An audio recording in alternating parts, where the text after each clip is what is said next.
gamma D atau berat volume kering dari tanah 1,78. Lalu nilai porinya 0,55. Lalu saya yang pertama mencari GS-nya dulu dari rumus gamma D, didapatkan angka GS-nya 2,759. Lalu di sini saya dari GS tersebut lalu kita masukkan ke rumus berat volume tanah. Di sini karena WC belum diketahui, saya masukkan dari rumus SR dan hasil airnya seperti ini yang bawah. Lalu SR untuk yang 50% saya masukkan, saya substitusi. Untuk gamma pada SR 50% adalah 0,5 dikali 0,55 dikali 2,759 dibagi 1 tambah 0,55 dikali 1 sama dengan 1,957 gram per centimeter kubik. Untuk SR yang 100% atau dalam keadaan jenuh, ya, yang pertama saya substitusi 1 kali 0,55 dikali 2,759 dibagi 1 plus 0,55 dikali 1. Didapatkan hasil 2,135 gram per centimeter kubik. Untuk yang B, apabila air digantikan dengan berat jenis 0,9 didapatkan hasil 1,921 gram per centimeter kubik. Oke. Seperti itu. Ya, oke. Terima kasih Ramdan. Sebentar, sebelum kamu tutup, ada pertanyaan atau Bu, saya ada cara lain nih. Ada pertanyaan?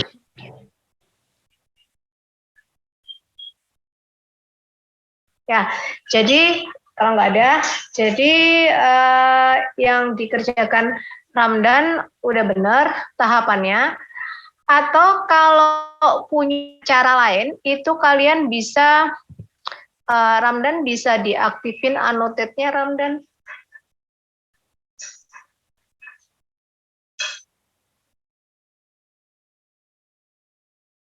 Sudah, Bu. Ya, terima kasih. Ya, jadi di sini kalaupun misalnya kalian tidak mau ruwet, saya mau nyari kadar airnya dulu untuk derajat kejenuhan 50%, itu silahkan. Jadi kalau di sini Ramdan memasukkannya kan ini ya, apa namanya, dalam satu apa namanya, satu rumusan gitu ya.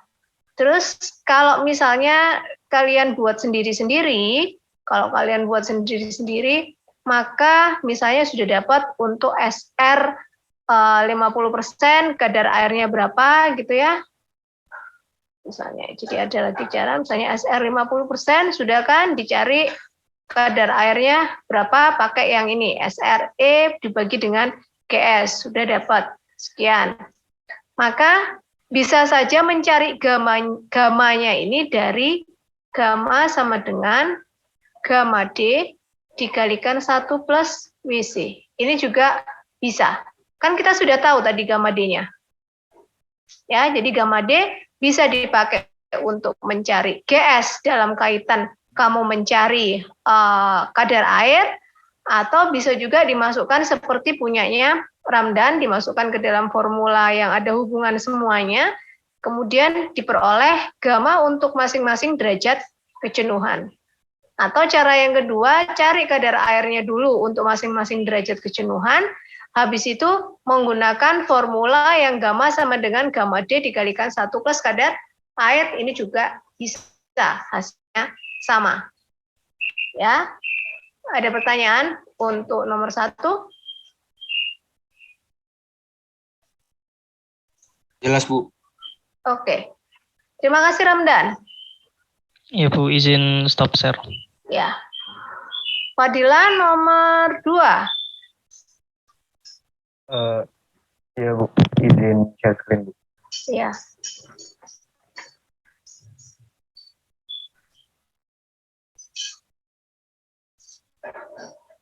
Ini apakah sudah terlihat Bu? Udah. Jadi untuk yang nomor 2 ini, untuk dari soalnya, itu tanah diambil dari lapangan, lalu diketahui water contentnya atau kadar air sebesar 9,36%, spesifik gravity-nya 2,671, berat volume kering tanah atau gamma D-nya 100 pound per feet kubik, dan berat jenis airnya 62,4 pound per feet kubik. Dimintanya itu adalah SR pada atau derajat kejenuhan tanah pada kondisi awal, dan yang B itu berat air dalam pound yang harus ditambahkan per satuan volume agar tanah yang bersangkutan menjadi jenuh. Untuk pertanyaan A sendiri atau yang diminta dari A ini mencari derajat kejenuhan. Itu yang pertama-tama menggunakan rumus gamma D sama dengan GS dikalikan gamma W per 1 plus E. Sehingga didapatkanlah E sebesar 0,667 atau 0,667 atau 0,667. Selanjutnya bisa didapatkan SR menggunakan rumus water content dikalikan specific gravity per E. Didapatkanlah SR atau derajat kejenuhan pada tanah yang diambil sebesar 37,5%. Selanjutnya mencari berat air yang harus ditambahkan agar tanah tersebut menjadi jenuh. Mula-mula kita tahu bahwa tanah jenuh itu derajat kejenuhannya 100%. Sehingga kita bisa dapatkan WC menggunakan rumus SR sama dengan WC dikalikan GS per E. Didapatkanlah WC sebesar 24,96%. Setelah itu tanah yang jenuh kita bisa memakai rumus berat volume tanah jenuh atau gamma SAT sama dengan GS dikalikan gamma W dikalikan WC plus 1 per 1 plus E. Hingga didapatkanlah gamma SAT-nya sebesar 124,96 pound per feet kubik. Lalu mencari gamma moist-nya atau gamma biasa, itu menggunakan rumus specific gravity dikalikan gamma W dikalikan WC plus 1 per 1 per E, atau karena sudah diketahui SR, E, itu langsung saya dimasukkan. Saya menggunakan rumus tadi seperti Ramdan, WC-nya digantikan lalu disubstitusikan, maka rumusnya menjadi gamma sama dengan SR dikali E plus GS dikalikan gamma W per 1 plus E, sehingga didapatkan gamma sebesar 109,36. Nah, berat air yang ditambahkan per 1 feet kubik itu tinggal dikurangkan antara gamma SAT dikurangi dengan gamma biasa, sehingga didapatkanlah hasil 15,6 pounds per feet. Seperti itu Bu dan teman-teman. Oke, terima kasih Fadila. Sebentar. Ada pertanyaan?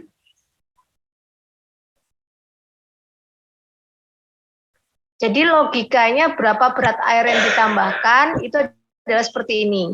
Kenapa kok oleh Fadila mengerjakan berapa C gamma satnya kemudian dikurangkan dengan gamma T-nya. Jadi cara berpikirnya begini. Kalau kita punya berat volume tanah mula-mula, kemudian kita punya berat volume tanah kondisi jenuh, maka sebetulnya selisihnya itu adalah berat airnya dong, karena kan volumenya sama. Ya, volume untuk kondisi tanah yang sama, kalau kamu ditanyakan berapa berat air yang harus ditambahkan, otomatis mikirnya langsung, apalagi di situ diminta berapa berat air yang ditambahkan per satuan atau per satu volume feet pangkat 3. Nah, sehingga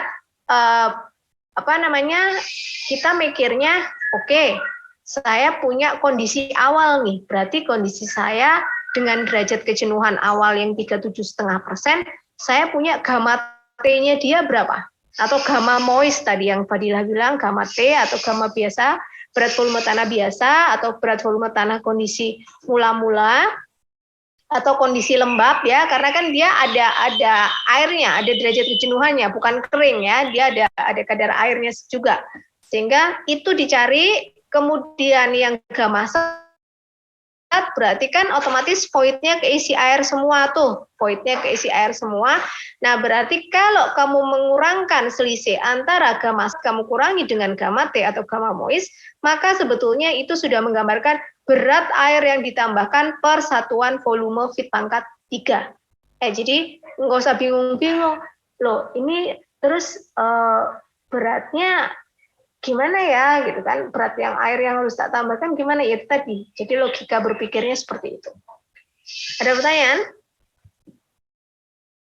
Nah jadi ini kan masih dalam ini ya, dalam artian oke, saya harus nambahkan berat airnya 15,6 pounds per feet pangkat 3. Nah misal kamu punya volume apa dari suatu sumber material, berapa total air yang harus kamu tambahkan? Ya tinggal volume yang dibutuhkan itu berapa, kamu tinggal mengalihkan dengan ini yang WW tambahan ini 15,6 misal.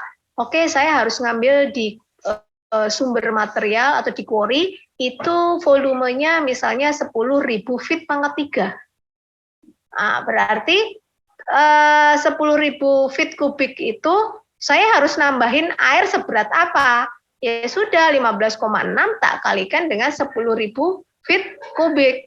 Sehingga saya ketemu nanti sekian pounds untuk sekian pounds air yang harus tak tambahkan di tanah atau di sumber material yang saya ambil dari quarry A misal. Seperti itu aplikasi di lapangannya. Ya, jadi kamu tahu ininya, oke, persatuan volumenya aku harus nambahin sekian. Ternyata volume yang tak ambil 10.000 feet kubik. Berarti berapa berat air yang harus tak tambahin? Ya sudah, tinggal dikalikan saja. Gitu ya. Ada pertanyaan lain? Oke. Kalau nggak, saya anggap jelas. Terima kasih, Fadila. Ya Bu, izin stop share. Ya. Alfi, nomor 3. Iya Bu, sebelumnya izin share screen ya Bu. Ya, silakan.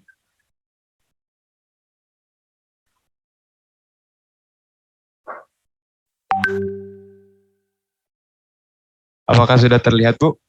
Sudah. Ya, sebelumnya mohon maaf Bu ya kalau misalnya ada suara-suara yang lagi di luar soalnya. Oke.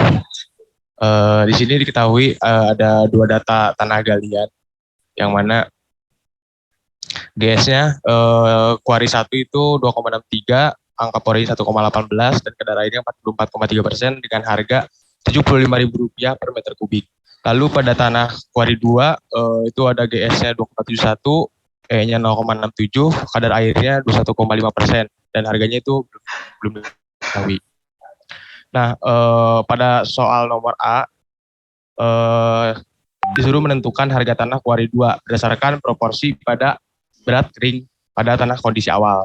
Nah, di sini langsung menentukan gamma D 1 dan 2-nya agar bisa dikomparasikan lalu dikalikan pada harga Quarry 1. Di sini gamma D 1 yaitu dengan rumus GS dikali gamma W per 1 plus E dikalikan 2,63 kali 1, yang mana gamma W-nya itu 1 per 1 plus 1,18 dihasilkan 1,206 ton per meter kubik.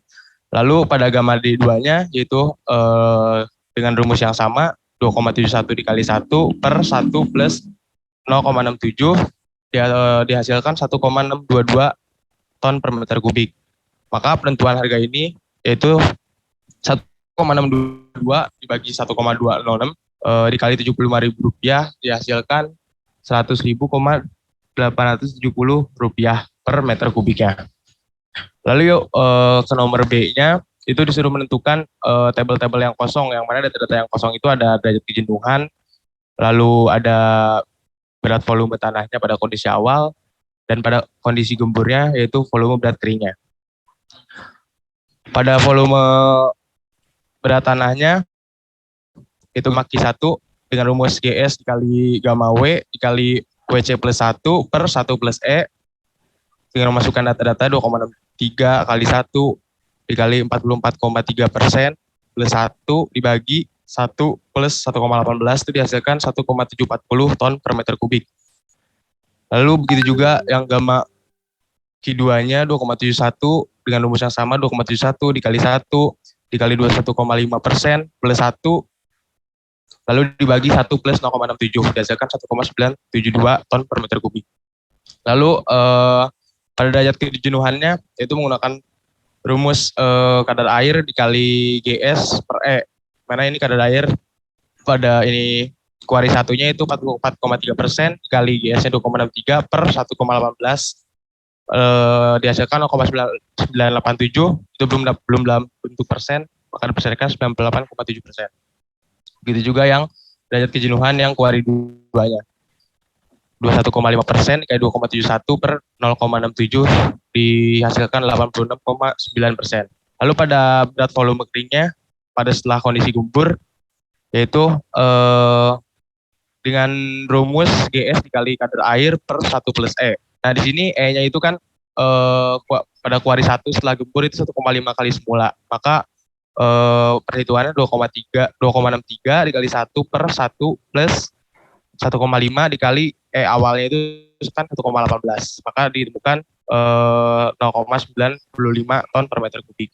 Lalu begitu juga gamma D kuari 2 setelah gemburnya itu 2,71 dikali 1 per 1 plus 1,7 dikali 0,67 yang mana semula pada kuari 2 dihasilkan 1,266 ton per meter kubik. Ini itu Bu. Oke. Ya. Oke, jadi penjelasannya sudah detail. Jadi sebetulnya lebih enak lagi kalau kamu buatkan seperti yang tabelnya tadi, enggak apa-apa. Tapi ini sudah oke, Alfi. Jadi benar di sini untuk harga, jadi kalian menentukan harga tanah kuari 1 sudah diketahui, harga tanah kuari 2 belum diketahui, gitu ya. Nah, sehingga tahapannya di situ kan dibilang bahwa harganya itu berdasarkan rasio kepadatan kering ya, berarti rasio kepadatan kering berarti rasio dari gamma D-nya. Makanya tadi di sini dicari dulu gamma D masing-masing untuk kuari 1, kuari 2 gitu ya, kemudian dibandingkan baru dikalikan dengan harganya dari si kuari 1 untuk mendapatkan berapa harga di kuari 2 gitu. Nah, cuma nanti pada saat misalnya kalian mau menentukan harga, ini kan baru harga per meter kubik ya, baru harga per meter kubik. Sekarang pertanyaan saya lanjutan, bukan buat Alfi, buat yang lainnya. Sekarang udah kelihatan tuh harga kuarinya satunya 750 ya tuh ya. 75.000 ya. 75.000 per meter kubik, yang satunya 100.870 rupiah per meter kubik. Kira-kira apa kalian langsung memilih? Oke, saya mau ngambil yang di kuari 1 aja, kan harganya per meter kubiknya lebih murah daripada yang kuari 2. Apakah hal tersebut dibenarkan atau harus melihat apanya terlebih dahulu?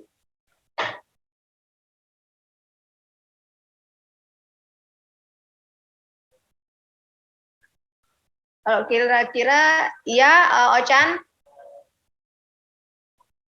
Menurut saya selain dari mempertimbangkan harga, perlu mempertimbangkan aspek dari tanahnya sendiri juga, Bu. Misal dari nilai angka pori ataupun juga dari kadar air yang dimiliki oleh tanah tersebut sendiri, Bu. Oke, sehingga itu nanti efeknya kemana ya kira-kira, Ochan? Efeknya nanti akan jatuh ke, mungkin kalau saya salah tolong dibenarkan ya, Bu. Mungkin bisa efeknya nanti berpengaruh ke nanti pengaplikasiannya dan juga perawatan ataupun perawatan dari bukan perawatan ya, pengaplikasiannya nanti di saat digunakannya itu sendiri, Bu. apa yang perlu dilakukan terhadap tanah itu sendiri, kan ada tindakan yang perlu dilakukan. Oke, alasannya ada benarnya juga bahwa oke, harus dilihat dulu dari angka pori, kemudian kadar air, selain harga. Tapi pada intinya sekarang kalau kalian saya serahin, tolong dong pilihin mana nih yang harus kalian pilih antara kori 1 sama kori 2.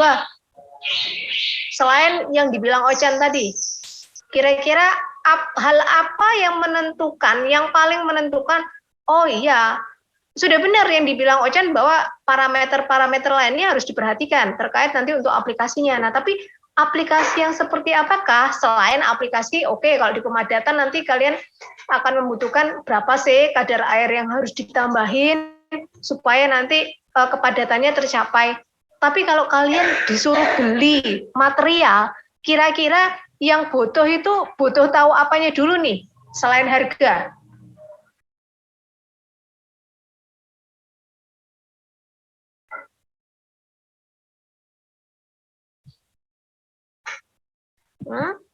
Butuh apa?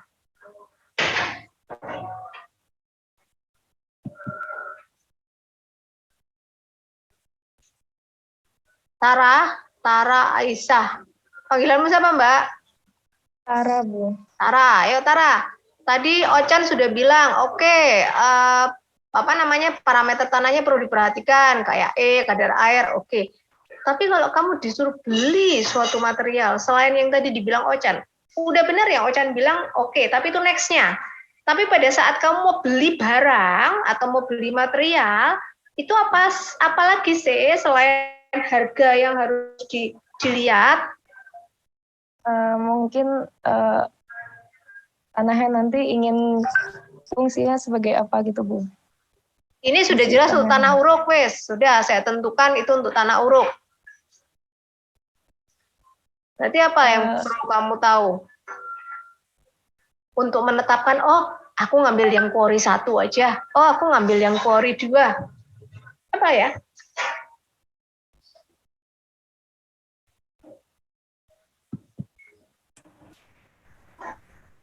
Permisi Bu, izin menjawab Bu. Ya, silakan. Mungkin spesifikasinya Bu. Ini spesifikasi apa nih? Spesifikasi di lapangan pada saat untuk urukannya atau spesifikasi tanah yang diambil? Kalau spesifikasi tanah yang diambil, gimana? Mungkin dari spesifikasi tanah yang dibutuhkan Bu. Oke, sekarang anggap saya sudah ngasih speknya. Oke, nanti kamu harus madetin di lapangan, gamanya harus bisa mencapai 1,85 ton per meter kubik, misalnya gitu. Kadar airnya saya anggap sama deh dengan yang ada di masing-masing quarry misal. Terus berarti apa yang harus kita lihat?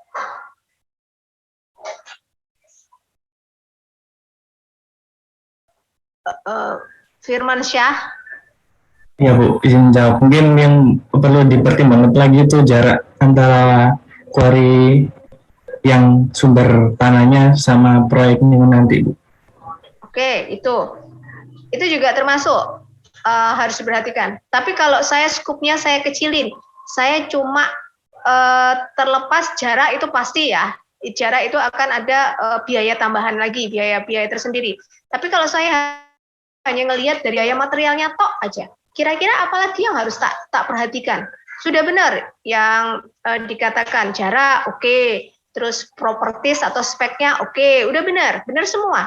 Cuma ada satu hal yang paling menentukan, kira-kira mana ya yang harus tak ambil gitu ya. Siapa ini? Firman tadi sudah, Fadilah.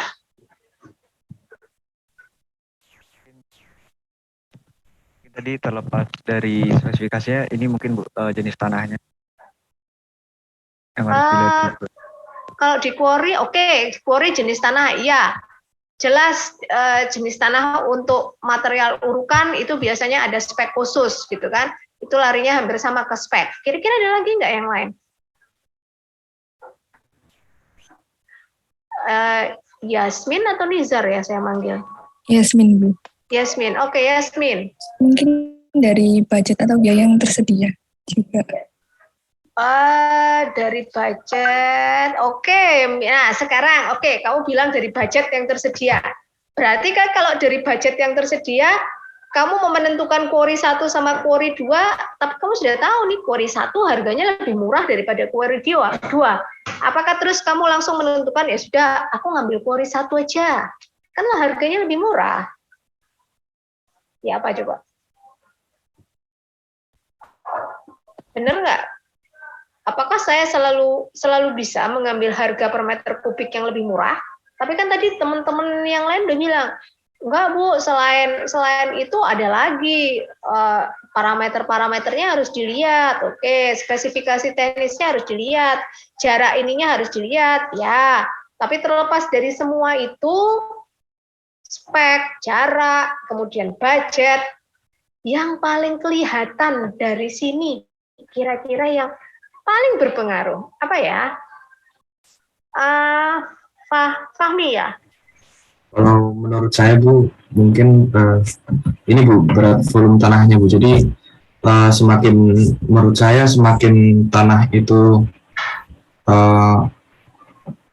ton per meter kubiknya semakin besar, maka itu Bu, dibutuhkannya mobil truknya lebih minim cost-nya Bu.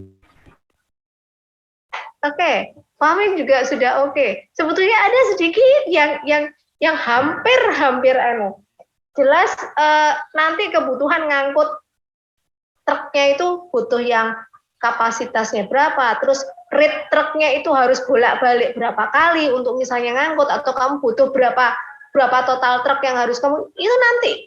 Tapi sebelum ke arah situ ada lagi satu lagi. Ya siapa? Terakhir berpendapat, nanti kalau masih kurang tepat, sebenarnya ada semuanya benar jawabannya. Cuma ada satu lagi yang mempengaruhi. Oke, aku mau ngambil quarry 1. Oke, aku mau ngambil quarry 2. Terlepas dari semua yang sudah kalian utarakan tadi, semuanya benar, nggak ada yang salah. Ada lagi yang punya pendapat?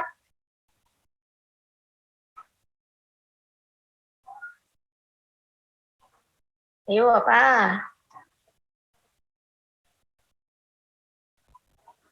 Sekarang kamu kalau beli material, siapa tadi? Farid ya? Siapa yang mau ngacung tadi nggak jadi? Oh, Ramadan, Aziz atau siapa yang dipanggilnya? Aziz Bu. Aziz. Menurut saya Bu, kalau misalnya di quarry 1 itu kalau mungkin emang murah Bu, tapi kalau misalnya tanahnya jelek atau gimana gitu, urung lagi kan itu pasti banyak gitu Bu, dibandingkan quarry 2. Misalnya quarry 2 walaupun tanahnya mahal tapi kualitasnya bagus, tanah urukannya juga pasti sedikit Bu yang digunakan. Oke, kamu ngomong sedikit banyak itu kaitannya sama apa Aziz? Sama misalnya tanahnya kayak misalnya gambut begitu Bu, airnya sangat banyak gitu. Enggak, jangan ngomong gambut itu, gambut nggak akan mungkin bisa dijadikan tanah urukan. Kamu sudah bilang, oke, saya nanti butuhnya banyak, saya butuhnya sedikit. Itu larinya kemana ya, Sis?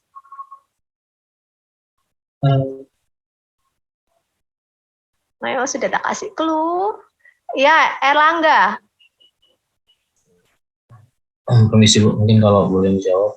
Jadi terlepas dari semuanya, kalau misalkan dari saya sebagai dari pengadaan kontrak ataupun kontraktor, mungkin dari segi efektivitasnya Bu.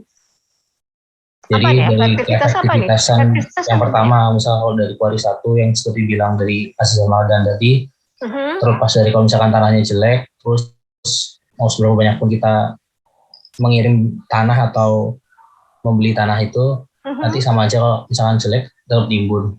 Dan kalau misalkan tanahnya udah bagus, jadi semakin sedikit juga kita beli tanahnya. Dan dari harganya pun kalau misalkan kita pilah-pilah, harusnya kita cari yang spesifikasinya sama dengan efektivitas yang sama dalam metode ataupun biaya yang bisa menguntungkan kita dan bisa tetap efektif di dalam proses pengerjaannya dulu. Mungkin dari saya itu sih. Oke. Aziz benar, Erlangga benar. Oke, saya kasih ya ininya ya, jawaban pastinya ya. Semua benar. Itu adalah aspek-aspek yang memang harus dilihat dari segi efektif, efisien. Mana sih efektif, efisien? Itu terlihat dari tadi. Kalau tanahnya jelek, nanti masih harus ada treatment nih untuk ini. Nah, itu kan berarti kan nggak efektif, nggak efisien gitu ya. Tapi larinya adalah kamu udah tahu nih harga per meter kubik. Kamu kalau mau beli tanah, tadi sudah Aji sama Erlangga sudah bilang banyak sama sedikit. Rek, banyak sama sedikit itu kaitannya sama apa? Volume. Ya nggak? Volume dapetinnya dari mana? Ya tadi, Bu, perhatiin anunya, apa namanya, parameter tanahnya, iya dari E, dari gamma tadi. Itu nanti yang akan membuat kalian mengetahui, volume yang tak butuh untuk kuari 1 ini berapa?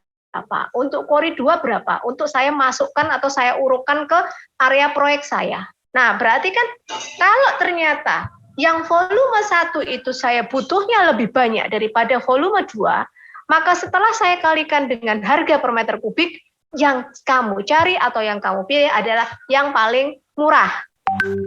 Nah, nanti ada tambahan biaya-biaya yang lainnya, misalnya, ternyata kuari 1 ini lebih jauh dari kuari 2. Berarti masih ada tambahan kos biaya lagi yang dibutuhkan karena jaraknya semakin jauh, harga sewa truknya semakin mahal.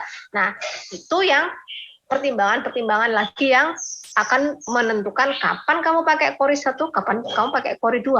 Tapi terlepas dari semua yang sudah kalian ungkapkan, pendapat kalian itu sudah benar semua, tapi kalau di konten ini saya nggak ngelihat itu deh, pokoknya saya sudah tahu nih per meter kubiknya berapa, kemudian saya punya volume harus tak urutkan misalnya 10.000 meter kubik gitu ya, misalnya 10.000 meter kubik, terus aku butuh berapa di kori 1, yang tak ambil dari kori 1 berapa, yang tak ambil di kori 2 berapa, nah itu saya kalikan dengan harga per meter kubiknya, mana yang lebih murah, itulah untuk menetapkan mana kori yang kalian pakai. Jelas ya sampai sini ya? Nah, sebetulnya semua sudah oke jawabannya. Kalian ini pintar untuk melihat ke depannya yang harus dilakukan di proyek itu seperti apa. Oke. Terima kasih, bisa di stop share untuk yang nomor 3. Terima kasih banyak, Bu. Ya, makasih Alfi. Vian, nomor 4. Baik Bu, izin share screen Bu ya. Ya. Apa sudah terlihat Bu? Udah. Ya, jadi di nomor 4 ini akan dilakukan suatu pengurukan dan tanah diambil dari suatu tempat dengan kondisi awal E-nya 1,15, water content-nya 30% dan GS-nya 2,5. Tanah ini nanti ketika sudah dilakukan pengurukan akan dipadatkan menjadi 1,9 ton per meter kubik dan volume urukannya adalah 100.000 meter kubik.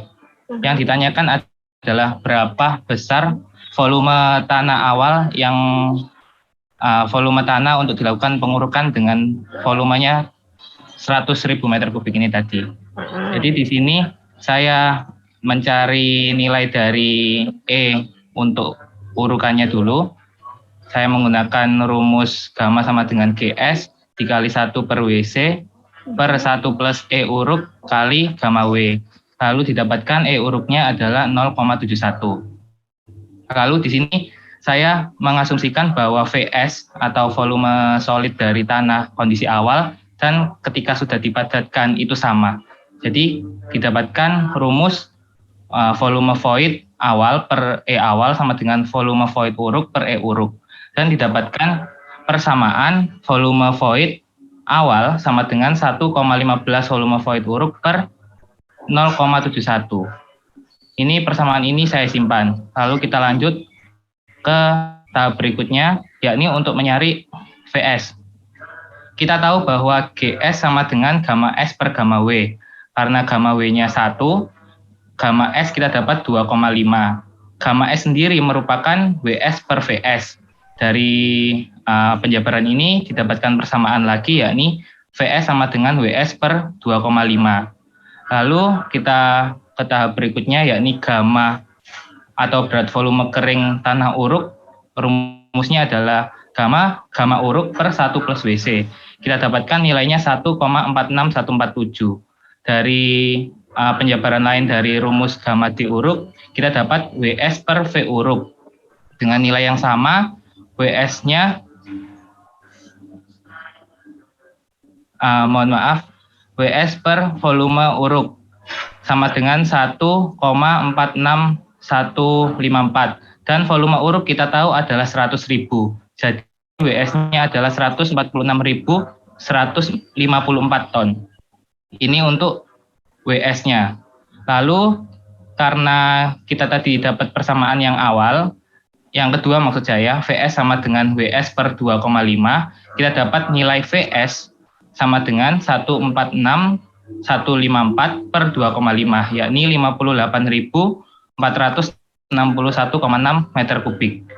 Karena tadi kan saya mengasumsikan bahwa VS untuk tanah awal dan tanah uruk sama, nanti akan berpengaruh di hasil akhir.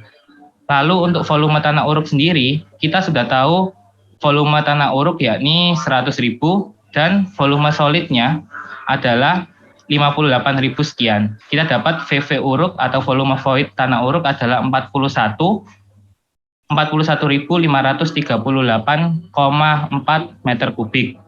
Dan tahap terakhir untuk mencari volume tanah yang asli yang dibutuhkan, kita rumus volume adalah volume void plus volume VS. Volume VS karena tadi saya sudah sampaikan sama adalah 58.000. Dan volume void tanah awal kita dapat dari persamaan yang paling awal tadi.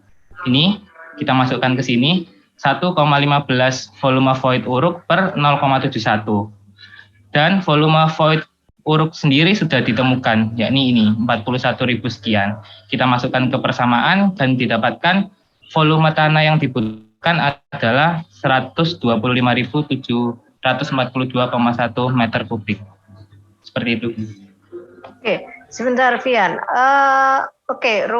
Ininya prosedurnya panjang. Sebenarnya ada cara singkat lagi sih. Cuma nanti hasilnya apakah sama atau enggak belum saya cek. Coba agak ke atas dulu, Vian. Hup. Bentar. Oke, itu E uruk, GS gamma S per gamma W, oke. WS per itu.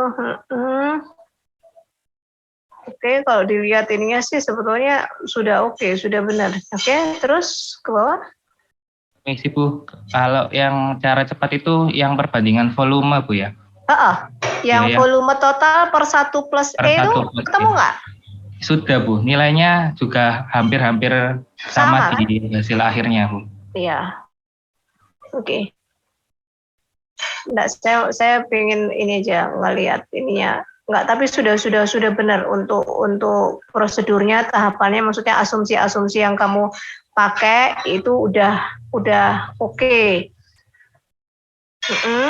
Nah, jadi yang sudah dilakukan Vian ini mungkin lebih panjang ya Vian ya, daripada kalau kita langsung pakai perbandingan volume total.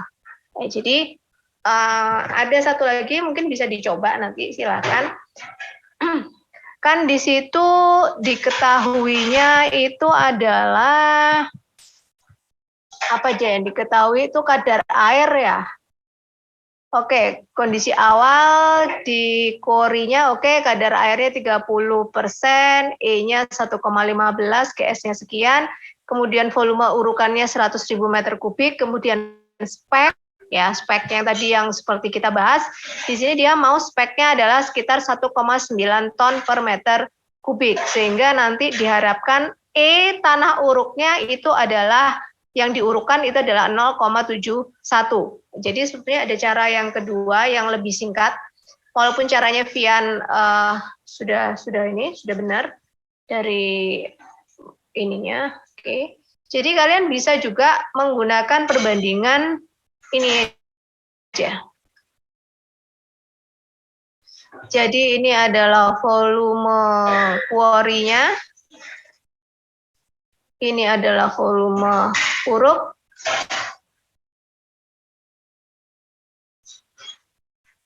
Sorry, kok urup.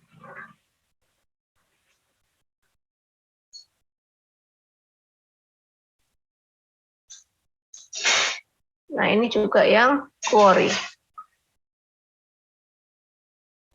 Ya, jadi punya Vian itu dijelentrehkan itu didetailkan dengan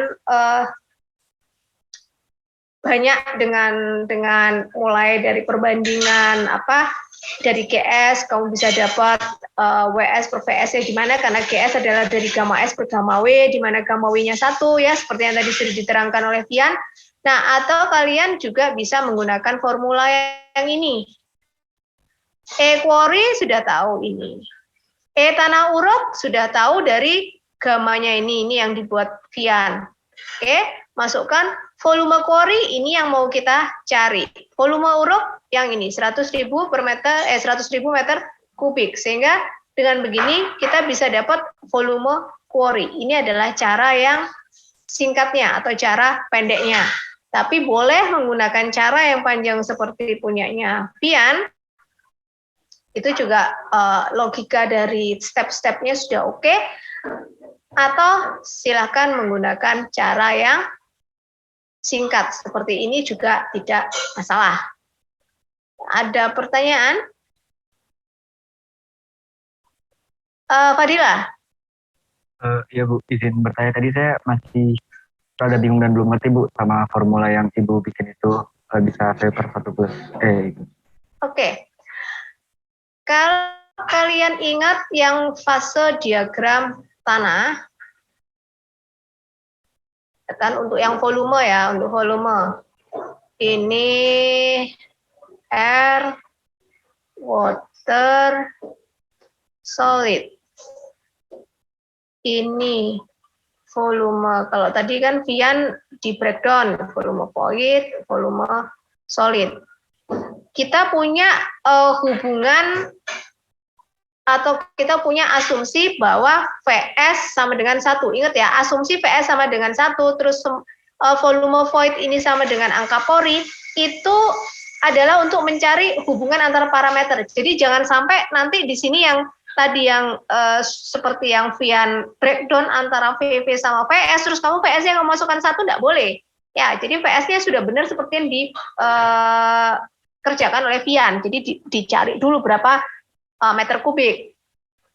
Nah, saya menggunakan hubungan antar parameter ini, kan saya tahu volume total, ini kan kalau ini kan volume total. Volume total itu kan adalah 1 plus E. Nah, sehingga kalau ini saya pakai perbandingan seperti ini, ya, ini volume quarry-nya, kemudian istilahnya ini volume total dalam artian formulanya ini, rasio volume total adalah 1 plus E, kemudian yang ini juga sama, cuma beda yang satunya di quarry, satunya diurukan, maka saya bisa menghasilkan berapa sih volume quarry yang harus saya beli, sehingga ini kan perbandingan volume istilahnya. Jadi kan sebenarnya ini kan volume quarry sama dengan volume urup, tak kalikan 1 plus E quarry, tak bagi dengan 1 plus E urup.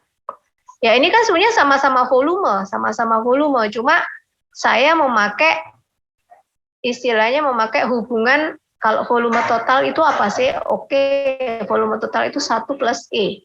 Gitu kan? Sehingga kalau saya punya rasio atau saya punya perbandingan antara volume total kondisi sudah dipadatkan sama volume total kondisi sebelum dipadatkan, itu kan beda walaupun VS-nya sama seperti yang Vian. Kalau Vian kan bilang asumsi oke, VS-nya sama, mau di quarry mau di ini, tapi untuk volume total keseluruhannya yang akan berbeda. Kan kemarin kita sudah bahas bahwa kalau yang namanya yang solid itu tidak akan pernah berubah volumenya, ya, tidak akan pernah berubah volumenya. Karena apa? Karena dia yang berubah volumenya adalah kondisi void-nya. Nah, makanya kenapa di sini saya pakai perbandingan seperti ini. Nah, 1 plus E itu adalah volume total.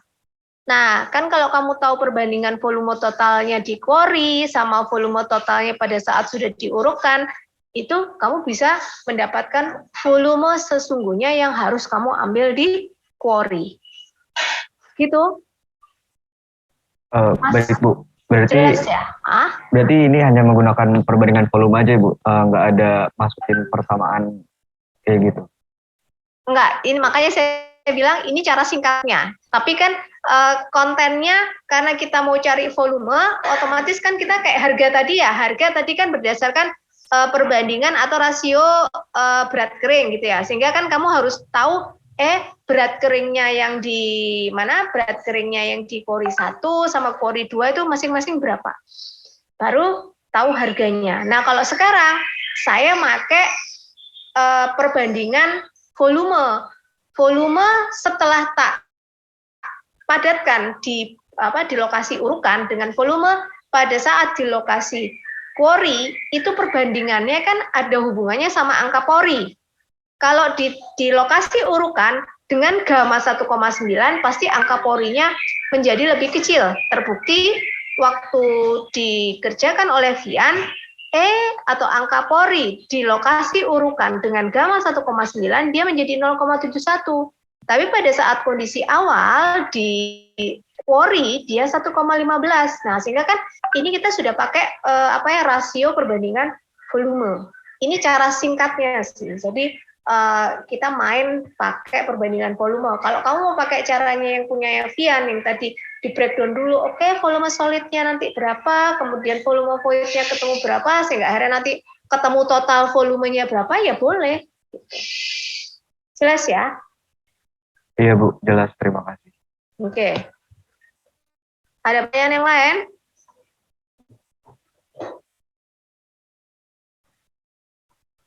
Oke, kalau nggak ada, makasih Vian. Baik Bu, izin stop share. Terima kasih Bu. Ya. Nomor 6. Nomor 5 belum ada yang mau. Nomor 6. Bu Waiza. Baik Bu, saya izin share screen ya Bu. Ya. Panggilanmu kok kayaknya kepanjangan kalau Bu Waiza. Iza aja bisa Bu. Bisa, oke. Oke, baik. Jadi untuk nomor 6 ini ada gambar disertai dengan notasi-notasi. Dan untuk di gambar sendiri ada keterangan paling atas itu ada udara atau air, terus ada water, dan juga yang paling bawah ada solid. Dan untuk volume ada notasi A, B, dan C. Dan untuk berat ada notasi D dan E. Dan dari notasi-notasi ini kan kita disuruh untuk jadi harga-harga kayak angka pori dan lain-lainnya seperti itu. Dan untuk notasi ini kan sebenarnya udah ada harga-harganya kayak VW untuk B, terus VS untuk C, terus ada WW untuk D dan WS untuk E. Selanjutnya kita langsung mulai ke yang pertama, yaitu ada angka pori atau void ratio dengan notasinya tuh sebenarnya E. Dan untuk E ini, untuk harga ini itu ada di A plus B per C. Kenapa? A plus B per C. Lalu untuk yang B itu ada derajat kejenuhan, yaitu SR, dan untuk sesuai dengan gambar ini dinotasikan dalam B per B plus A. Dan untuk kadar air atau WC itu dinotasikan dalam gambar ini itu ada D per E. Lalu untuk porositas atau N ada B plus A per A plus B plus C. Lalu untuk berat volume tanah basah atau gamma M itu ada D plus E per A plus B plus C. Lalu untuk yang tanah keringnya itu ada WS atau E per A plus B plus C. Lalu untuk yang saturated atau jenuh itu ada A plus B per C dikalikan dengan gamma W ditambah GS atau specific gravity dikalikan dengan gamma W per A plus B plus C.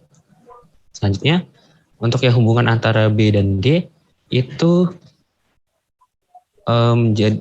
untuk B dan D itu kan VW dan WW ya, itu menjadi gamma W. Lalu untuk yang terakhir, hubungan antara C dan E itu ada E per C atau WS per VS. Sekian, Bu. Oke. Ya, jadi ini hanya mengubah dari notasi ya, sehingga sebetulnya kalian tinggal melihat yang kemarin yang sudah kalian dapatkan tentang apa sih angka pori, yaitu perbandingan antara volume void per volume solid, ya tinggal dilihat notasinya. Sama seperti yang sudah dijelaskan oleh Iza tadi. Ada pertanyaan untuk yang nomor 6?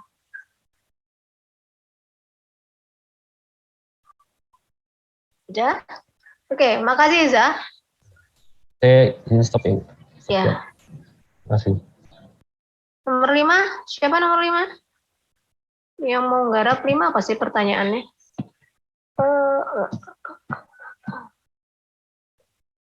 Suatu massa tanah memiliki berat 1010 gram, volume 58 cm kubik, berat kering tanah adalah 918, berarti WS. Kerapatan atau density dari tanah tersebut adalah 2670 kg. Hitung nilai angka pori, porositas, kadar air, dan SR, serta nilai kerapatan atau density relatif. Oke, density relatifnya nggak bisa. Ini belum tak ajarin ya kalau kepadatan.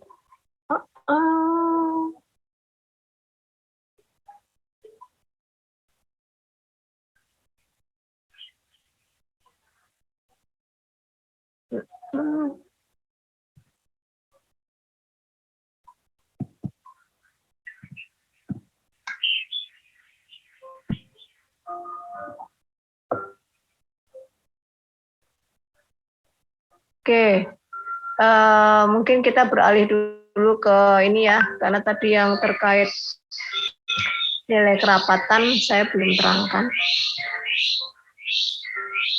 5 kita pending. Oke, saya teruskan untuk materinya terlebih dahulu. Jadi sudah nampak ya tentang kerapatan.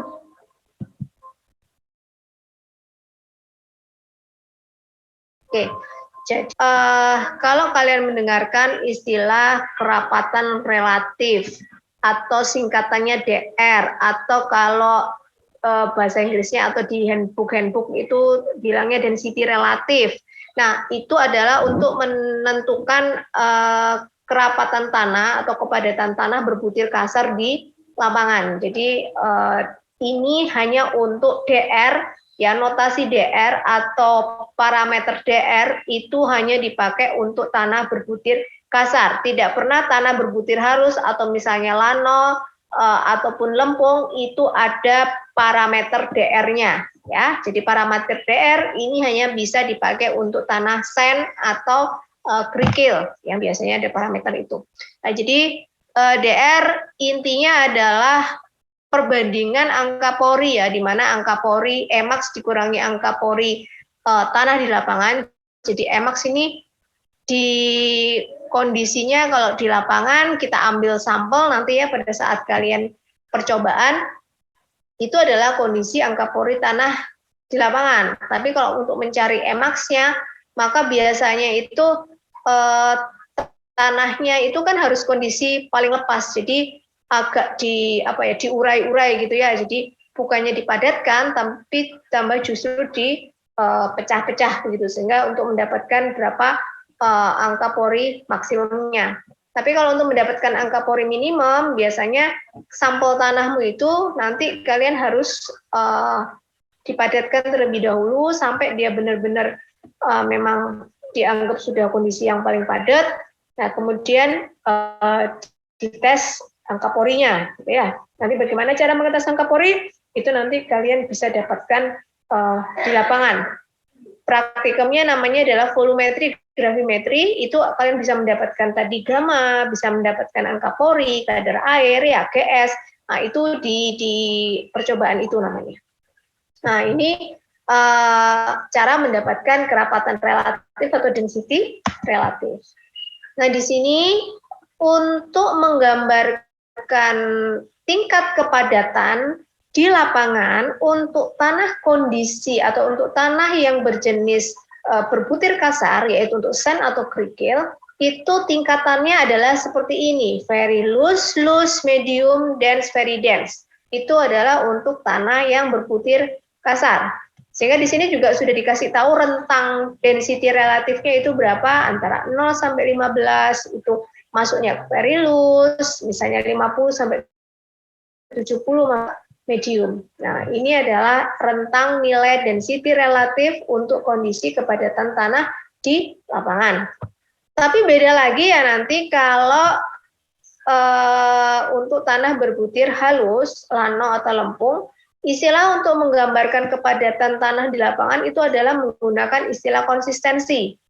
Ya, di mana nanti ada very loose, very soft, soft gitu ya, medium, stiff, very stiff. Itu untuk yang tanah kondisi atau tanah yang bertipe lanau atau lempung.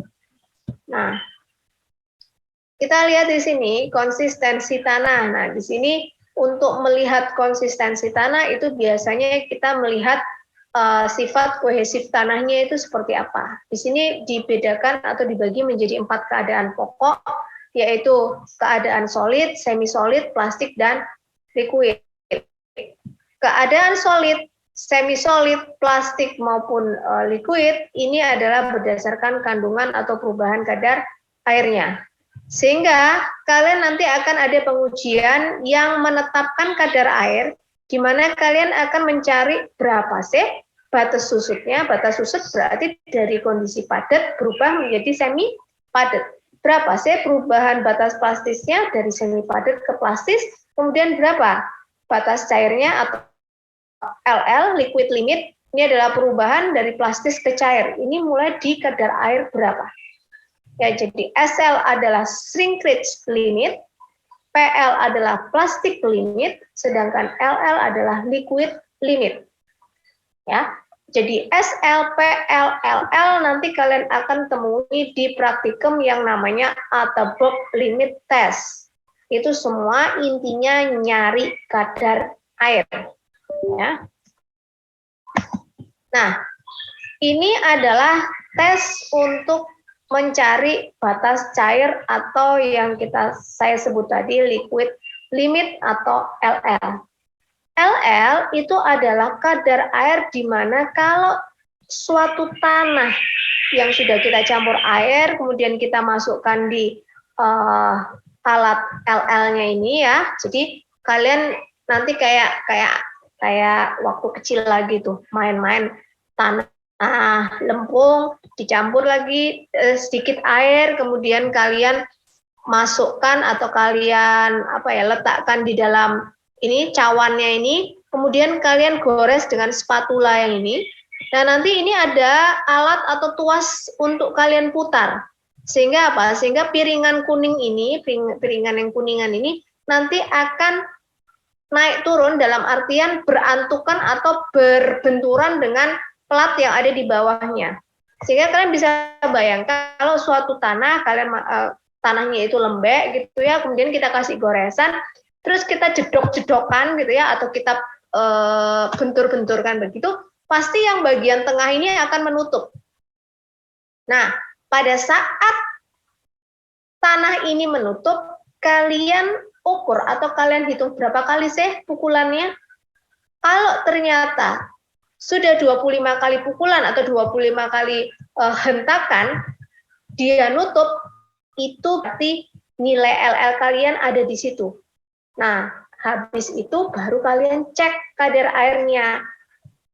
Gimana? Ya, ini kan tadi sudah dicampurin air gitu ya. Kemudian kalian masukkan ke kuningan, terus kamu gores, kamu jedok-jedok atau kamu pukul ininya, kamu putar sehingga ini terhentak di lempengan ini.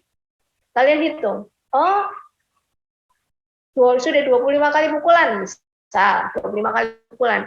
Habis itu kalian timbang, kondisi ditimbang, ini berarti kondisinya adalah kondisi berat total, karena ada air, ada solid, gitu ya.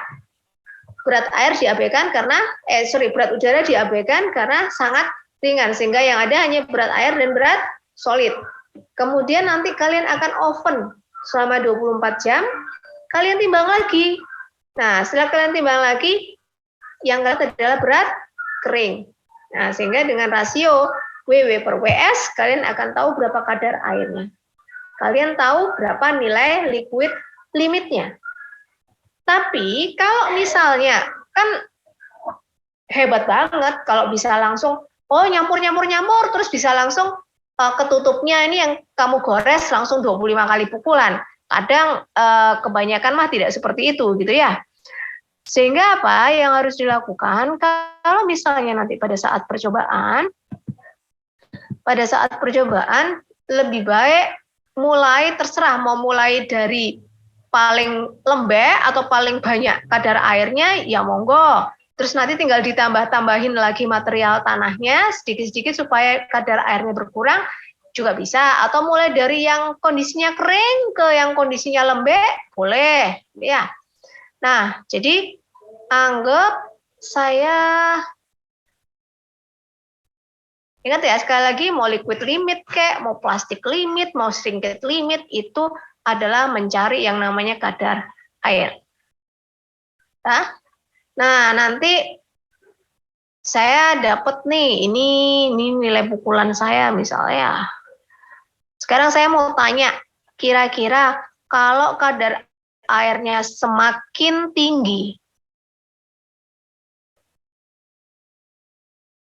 pukulan atau hentakan yang dibutuhkan untuk ini tanah bisa nutup begini, semakin banyak atau semakin sedikit? Sedikit, Bu. Sedikit. Bu. Oke, sedikit. Berarti nanti modelnya menjadi WC semakin banyak. Oke, ini pukulannya berarti kan menjadi begini. Ini anggapnya begini ya, misal begini. Oke.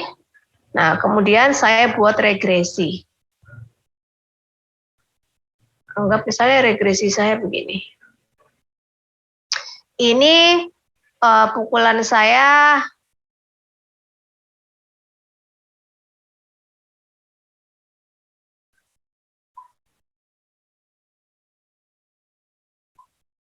tadi apa kalian bilang? Semakin kadar airnya semakin banyak, pukulannya sedikit atau semakin banyak?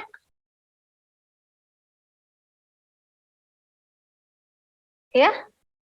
Sedikit, Bu. Sedikit. Ya, oke. Oke, berarti ini misalnya 10 gitu ya. Terus ini misalnya anggaplah begini deh. Oke, gini ya. Misalnya anggapannya begini. Nah, sehingga apa?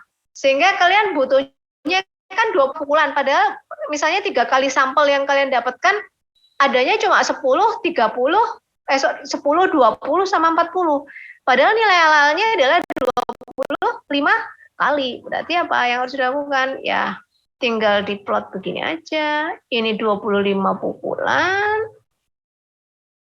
Kadar airku berapa? Nah, ini adalah nilai liquid limit kalian. Ya, jadi kadang kita bisa langsung dapetin 25 kali pukulan, tapi kadang enggak. Kadang bisa aja kurang dari 25, kadang lebih dari 25 gitu ya. Mungkin ada liquid limitnya. Nah, kemudian ini seperti yang tadi saya bilang.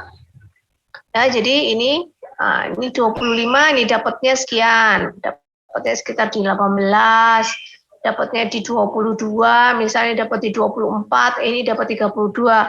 ini sudah 4 kali percobaan nggak tepat, maksudnya nggak pernah dapat yang 25, ya sudah dilakukan plotting seperti ini antara water content atau moisture content sama aja plus berapa jumlah pukulannya. Nah, setelah itu baru di plotting 25 ke kadar air. Jadi 25 dipotongkan ke kurva atau ke garis, kemudian kita tarik ke sumbu Y-nya, akan kita peroleh berapa water kontennya. Ya, ini adalah nilai liquid limit kalian. Nah, kalau batas plastis sama, kalian buat gulungan tanah yang diameternya kalau digulung diameter 3,2 mili mulai terjadi retak, maka itu adalah nilai batas plastis kalian atau nilai PL kalian.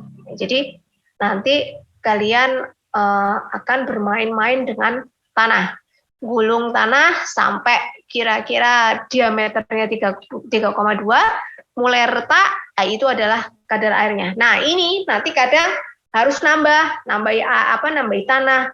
Kok sudah 3,2 atau 3 mili, kok belum retak ya? Oke, tambahi lagi. Nah, sampai kondisinya di diameter sekian ini mulai terjadi retak. Ya. Nah, kemudian ada yang namanya indeks plasticity, itu adalah selisih antara nilai liquid limit kalian dengan plastik limit. Bu, buat apa sih kalau kita sudah tahu nilai LL, PL, IP, itu nanti fungsinya adalah pada saat kalian mencari klasifikasi tanah. Kemarin kita kan sudah belajar tanah itu 4 kategori besarnya, itu adalah sand, gravel, sand, silt, dan clay. Tapi sebetulnya dari 4 ini kan kadang ada campurannya nih. Misalnya pasir berkerikil atau misalnya lano berlempung gitu ya.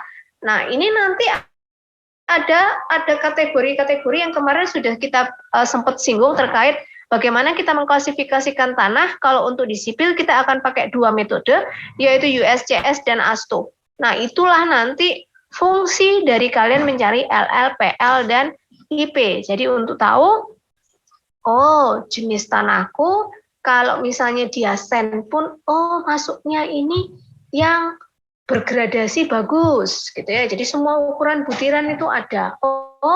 Ini masuknya yang gradasinya ada ukuran butiran yang hilang. Nah, itu nanti akan ketahuan dari pada saat kalian mencoba mengklasifikasikannya dengan 2 metode tadi, USCS dan ASTO. Itu butuh LL, PL, IP. Nah, kemudian ada yang dikatakan liquidity index atau indeks kecairan. Ini sebetulnya yang mengkategorikan dia masuk ke daerah mana sih, solid, semi solid, plastis atau cair, ya. Nyarinya adalah dari kadar air dikurangi dengan plastik limit dibagi dengan indeks plastisitas. Ini akan ketahuan. Indeks plastisitas itu juga berfungsi untuk mengetahui apakah tanah kita kembang susut atau tidak. Nanti kita bahas di halaman selanjutnya. Ya, jadi kalau untuk liquidity index bisa kalian lihat kalau antara 0 sampai 1 dia masih masuk di dalam daerah plastis, tapi kalau lebih dari 1 dia sudah dalam keadaan cair atau hampir cair. Ya. Tapi kalau dia kondisinya masih minus atau di bawah 0, maka dia kondisinya masuk ke yang masih padat, gitu ya, kondisi tanahnya. Nah, ini tadi saya bilang untuk indeks plastisitas itu juga bisa menentukan apakah tanah kalian itu kembang susutnya besar atau kecil.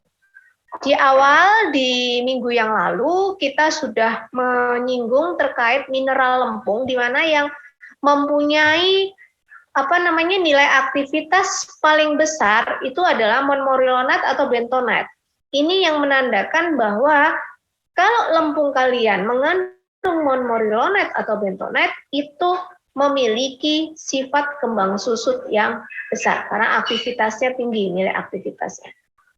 Prosentase butiran yang lebih kecil dari 2 mikron dapatnya dari mana, Bu? Nanti dari analisa Ayakan. Nanti kalian akan diajari pada saat klasifikasi itu ya apa caranya melihat prosentase butiran yang lebih kecil dari 2 mikron.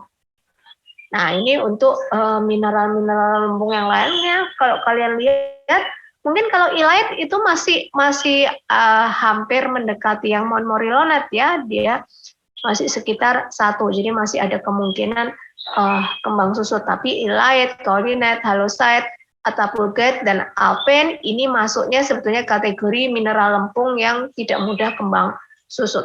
Yang mudah itu montmorillonate dan bentonite atau bentonite.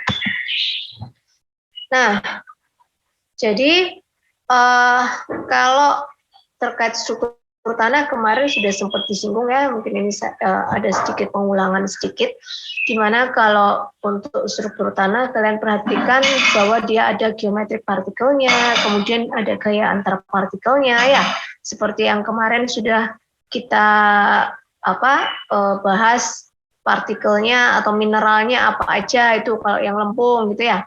Nah, untuk granular soil, gaya antar partikel sangat kecil atau diabaikan. Makanya dia itu untuk granular soil tidak ada nilai kohesinya. Jadi gaya antar partikelnya dia kecil.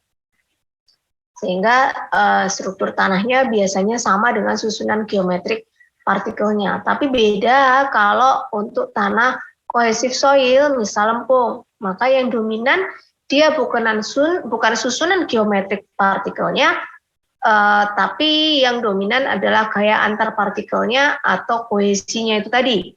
Sehingga bisa dikatakan kenapa kok tanah berbutir kasar yang dominan itu adalah sudut geser dalamnya dia. Karena itu terkait dengan susunan geometrik partikelnya.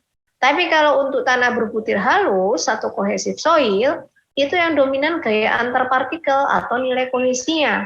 Maka untuk tanah berbutir halus yang mempunyai nilai konsistensi very soft to soft, jadi masih very soft itu biasanya sudut geser dalam kecil sekali, bahkan bisa jadi 0 ya, seperti itu.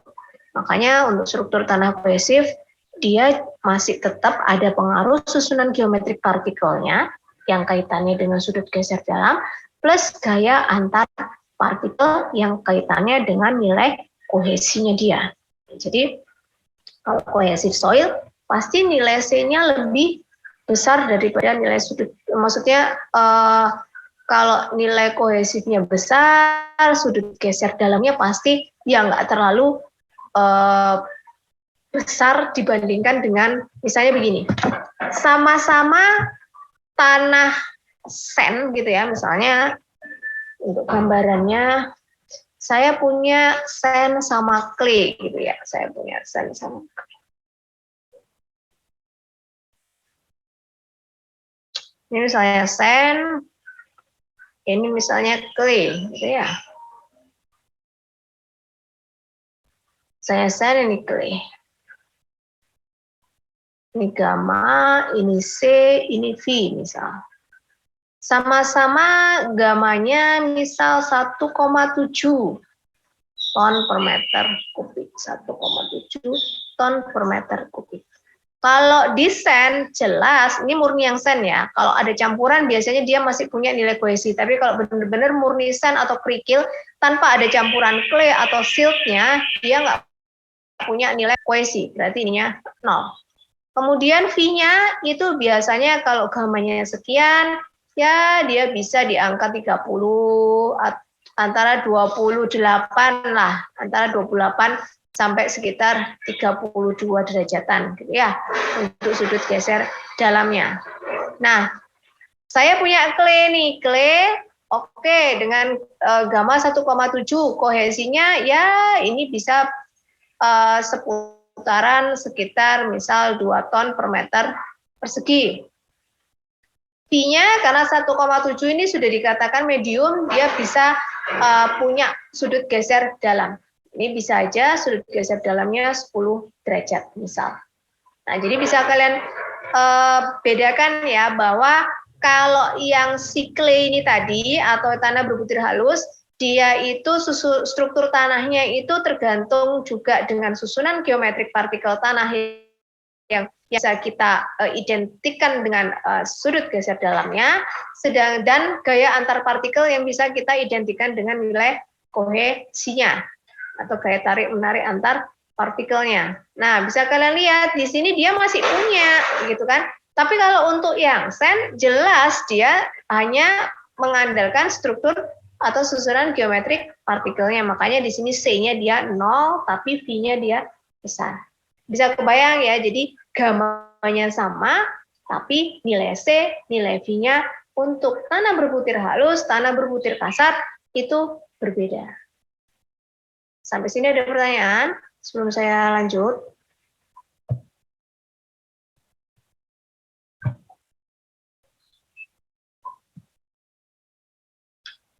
Oke, nah kemudian saya lanjut ke partikel dulu sebentar.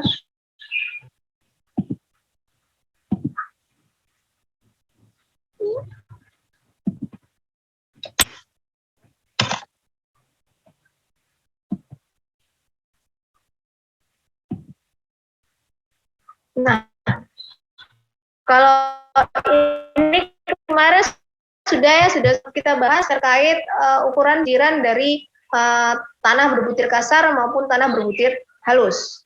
Cuma yang bisa kalian untuk skemakan terkait ini kembang susut gitu. Coba kalian bayangkan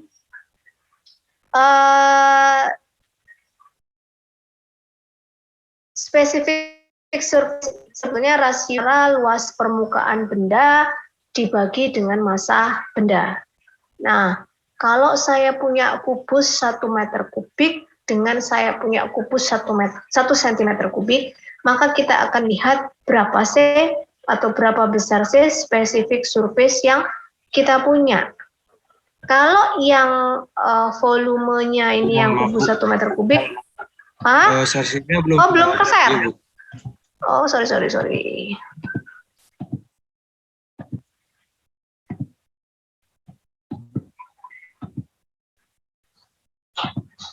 Oke, makasih. Jadi saya ulang, untuk yang ukuran butiran ini sudah kita bahas ya minggu yang lalu. Kalian lihat bahwa ukuran butiran untuk yang tanah berbutir kasar, ukuran butirannya jelas lebih besar. Dia satuannya bisa sampai diameter ataupun ukurannya itu sampai sekitar 4,8 mili. Bandingkan dengan yang untuk lano atau lempung di mana dia satuannya itu adalah 0,075 mm ke bawah. Jadi bahkan sampai ada yang 2 mikron. Jadi 2 mikron ini batasan untuk tanah yang lempung. Ya, lempung itu kurang dari 2 mikron atau 0,002 mm. Nah, dari sini kita bisa bayangkan, oh oke, yang punya dimensi lebih besar pasti volumenya juga lebih besar, ya, volume butirannya pasti lebih besar. Nah, sehingga yang menggambarkan kubus 1 meter kubik dengan kubus 1 cm kubik itu adalah kita analogkan dengan yang kubus 1 meter kubik itu adalah untuk tanah berbutir kasar, sedangkan yang 1 cm kubik itu adalah untuk tanah berbutir halus. Nah, atau mungkin sama-sama lempung tapi beda mineral misal. Nah, kita lihat ternyata untuk luas permukaan yang kubus besar itu dengan ukuran 1 meter kali 1 meter itu kita dapat luas permukaannya adalah 6 meter persegi, sedangkan yang kubus kecil adalah 6 cm persegi. Jelas masanya kubus yang lebih besar jauh lebih besar daripada yang kecil. Yang besar itu sampai 2000 kilo misal, sedangkan yang kecil sekitar 2 gram atau 0,002 kilogram. Sehingga kalau kita cari spesifik surface-nya, maka yang luas permukaannya atau yang ukurannya masanya lebih besar, dia mempunyai spesifik surface yang lebih kecil timbang yang kubus kecil. Ini 3 kali 10 pangkat minus 6, yang ini 3 kali 10 pangkat minus 4. Sehingga kita bisa melihat bahwa ternyata untuk kaolinite itu dia 10 meter persegi per gram. Jadi untuk kaolinite, di mana dia tidak punya potensi kembang susut yang tinggi, dia punya spesifik surface-nya itu hanya 10 meter persegi per gram. Sehingga di sini ternyata yang bentonite atau montmorillonite punya spesifik surface 800 meter persegi per gram. Sehingga kalian sudah punya gambaran bahwa, oh berarti yang bentonite sama montmorillonite ini dia punya ukuran butiran yang lebih kecil daripada yang kaolinite. Karena apa? Spesifik surface-nya dia lebih besar. Semakin besar spesifik surface dari suatu partikel, maka dayanya dia, ya istilahnya ya apa ya, kalau permukaan, lapisan permukaannya dia areanya lebih besar, maka untuk daya serapan airnya dia juga akan menjadi lebih besar. Sehingga makanya kenapa bentonite atau montmorillonite dia juga apa namanya istilahnya mempunyai sifat kembang susut yang lebih besar.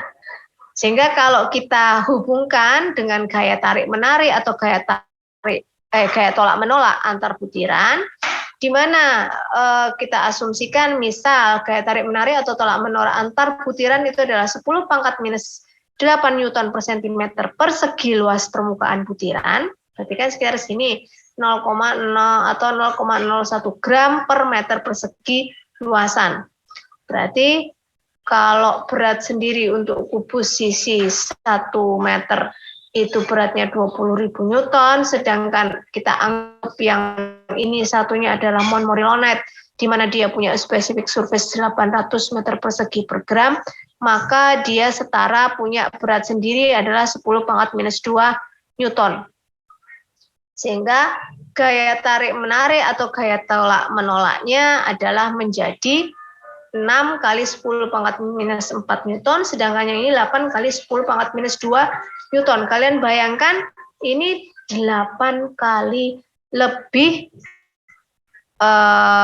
bukan 8 kali ya. Ya, 8 ini 8 kali dari berat sendirinya. Jadi gaya tolak menolaknya dia 8 kali dari berat sendirinya, sedangkan yang ini cuma 3 kali 10 pangkat minus 8 dari berat sendirinya. Jadi bisa dibayangkan montmorillonite itu gaya tarik menarik atau tolak menolaknya besar, makanya dia juga kembang susutnya juga dia lebih besar kemampuannya, ya. Jadi itu yang terkait partikel lempung. Sampai sini ada pertanyaan.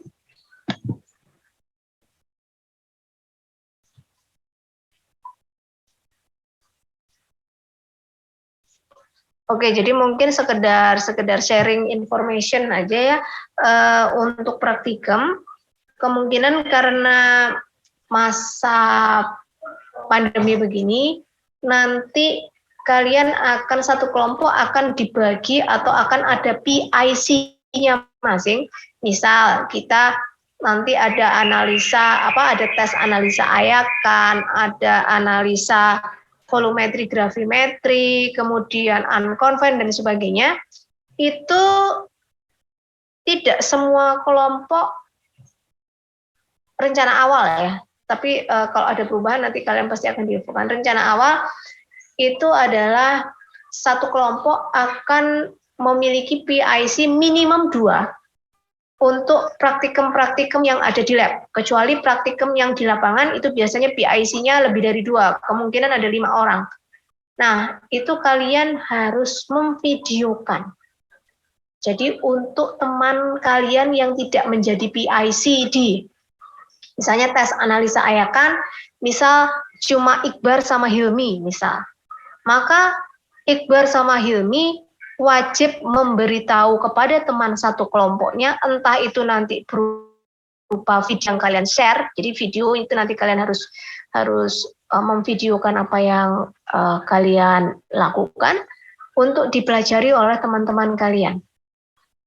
Dan silakan kalian mungkin mendiskusikan sendiri, misalnya ada yang tanya, itu caranya bagaimana ya? Ya silakan Hilmi sama Iqbar yang harus menjelaskan kepada teman-teman yang lain. Ya, karena keterbatasan, satu keterbatasan waktu, yang kedua adalah memang kita harus membatasi penggunaan lab itu tidak boleh lebih dari 6 orang sekali praktikum. Ya, jadi tidak boleh gerombolannya itu lebih dari 6. Nah itu yang sebisa mungkin kita hindari, sehingga nanti akhirnya mungkin kemungkinan besar seperti itu prosedur ininya, praktikumnya. Jadi untuk pembentukan kelompok belum, masih sedang disusun. Nanti kalau sudah selesai akan segera kita share ke kalian. Jadi kurang lebihnya itu ya. Jadi bisa kalian bayangkan bagaimana nanti untuk pembagian tugasnya. Tapi sepertinya untuk PIC siapa-siapa yang bertugas itu nanti juga sudah ditentukan oleh kami, sehingga bukan kalian yang milih, karena kan kalian juga belum tahu anggota grup kelompoknya juga siapa ya. Jadi seingat saya nanti anggota grup, satu grup itu kemungkinan 15 orang, satu grup 15 orang, tapi ya gitu dengan pembagian per PIC tes itu beda-beda orangnya, begitu. Ada yang mau ditanyakan terkait kuliah yang kemarin sampai yang hari ini?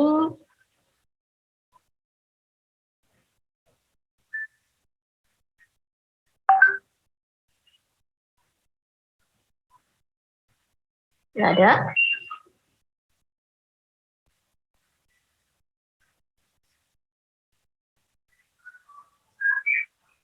Oke, nanti untuk yang nomor 5, silahkan kalian teruskan saja untuk ininya.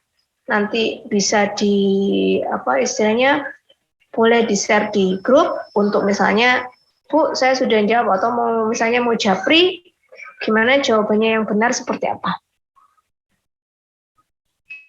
Untuk pembahasan totalnya nanti setelah saya tahu yang kalian kerjakan nomor 5 itu bagaimana ya. Jadi nanti saya akan berikan jawaban yang dari selain yang sudah dibahas oleh teman-teman kalian. Jadi versi formulanya pendeknya saya plus versi yang tadi sudah dijelaskan oleh teman-teman kalian. Oke, jadi kalau tidak ada pertanyaan, ya kuliahnya saya akhiri sampai di sini. Sampai ketemu, enggak sih, saya sudah pindah kelas. Untuk Rabu depan kalian bertemu dengan Pak Suwarno, karena masuk ke klasifikasi tanah, saya pindah ke kelas sebelah. Ya, jadi nanti sistemnya seperti itu, tergantung materinya. Oke, udah? Ada pertanyaan?